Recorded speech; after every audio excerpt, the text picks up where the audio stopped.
What's up guys, Barry Gaming here, back with some more AFK Journey, and today we're going to be going over the King Croaker boss now that they have some changes in the season of Song of Strife.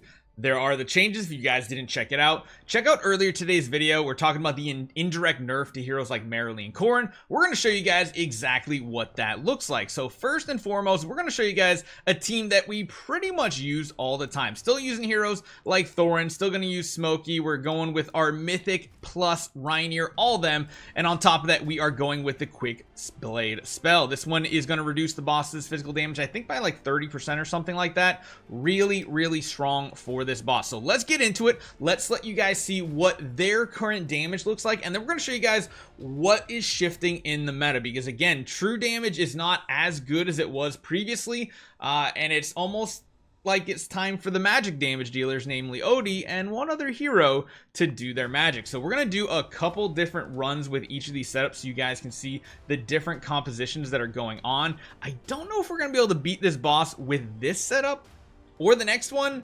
We'll have to see.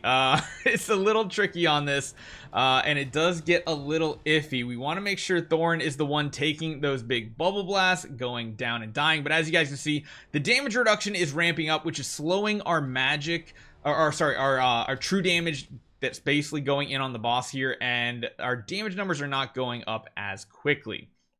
30 seconds to go. We should be able to beat our current record because I did that last night versus this morning. So just from the natural levels and everything we've gotten, we should be in a good spot here. Although, I hate when he puts that shield up and your damage just like zeroes out, like it doesn't move or anything like that. Here we go. Maybe hit 70%.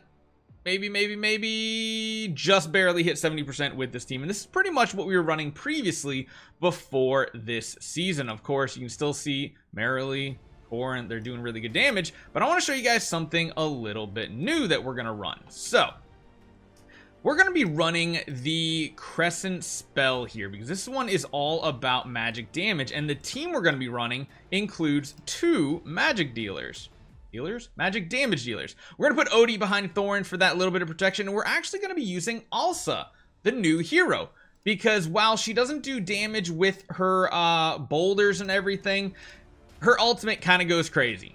She just uses ultimate after ultimate after ultimate after ultimate, and it gets a little bonkers. Plus, we don't want to send Odie to the front lines or anything like that. Let's see what the damage looks like with this little bit of a swap here. And this is what I've seen other people getting good results with in my guild and such. And I wanted to try to showcase it and show how powerful magic damage dealers will be. I don't know if it's actually going to work out that way on our account, but if we don't test it, we won't ever know. The other thing I might try doing too is running Odie with Marilee in this team to see how ALSA compares. Magic damage can be really, really strong in this setup. We're already at 45%, is looking kind of good. I'm just hoping King Croaker doesn't ever bring his attention to ALSA in our setup.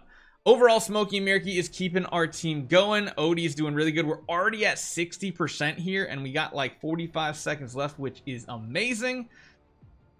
Can we keep going? Can we keep our team alive? We're about to get to that 70% mark that we were getting with Marilee and Korin, and you guys can see just that combination alone is just big. And you can see this little spirit bomb getting formed down on our character. That is the new season artifact that is taking effect, and it looks like we're gonna hit 80% to get the equipment, the chest from the event rewards. I don't know if we're gonna get higher, like 90 or 100. You can see at the very end it does really, really slow down. It looks like 80% is easily done with this team, and I want to show the damage that ALSA is actually doing, because it is surprisingly good, and it does synergize very well with Odie and the fact that they're both magic damage dealers, and this is what the artifact does.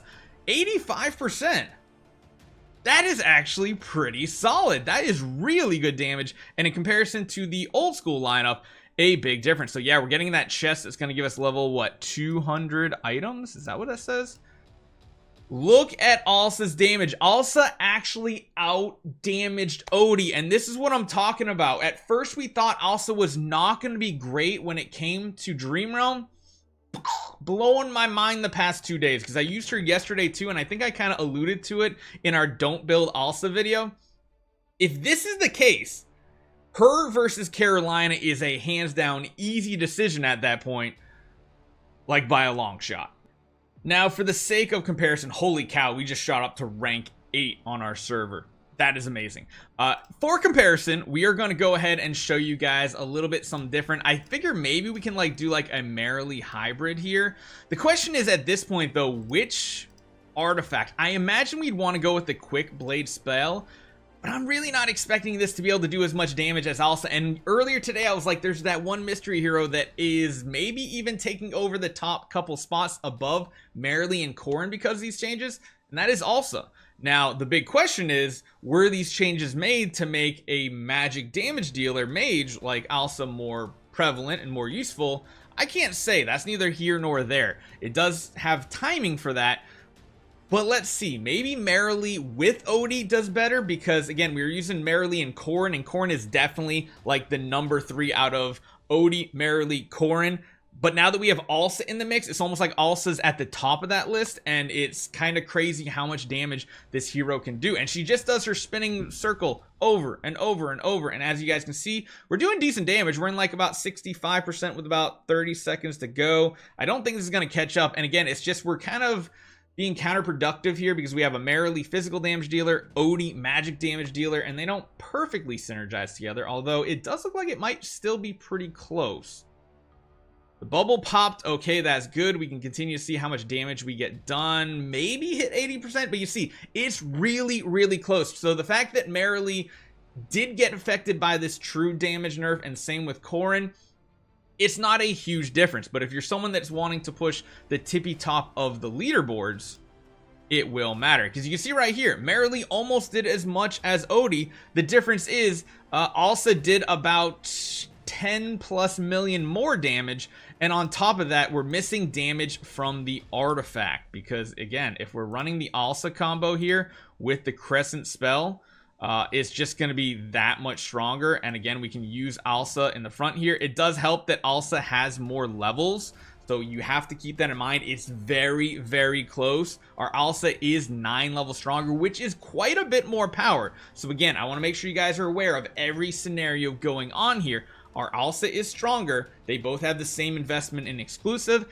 and gear right now. The only difference is ALSA has more damage potential because of her level, but even then, ALSA is up there in the top 3, top 4, somewhere in there. I'd honestly say for this boss, King Croaker, ALSA performs better than Korin, but probably not as good as Marilee. And I really wish I would have left her at level 130, but I wanted to push story progression and stuff to get as far as possible.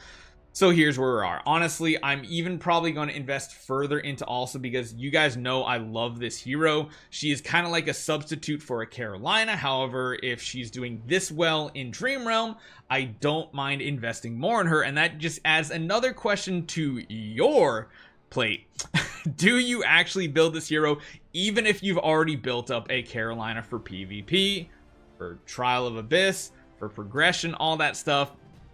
It does make it a little more difficult when you see how good she can do in Dream Realm. So let's see what our final damage number is on this attempt, and then we will do our final thoughts on this, because the rankings have definitely changed.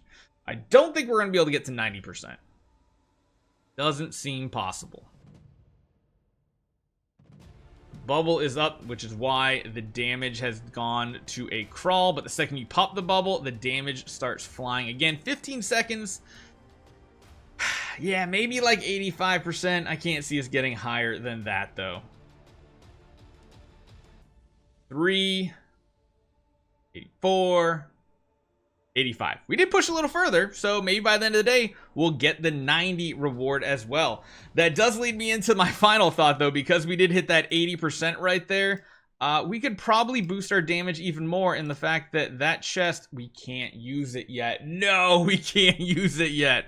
Well, we'll have to get working on that eventually, but that is the new update.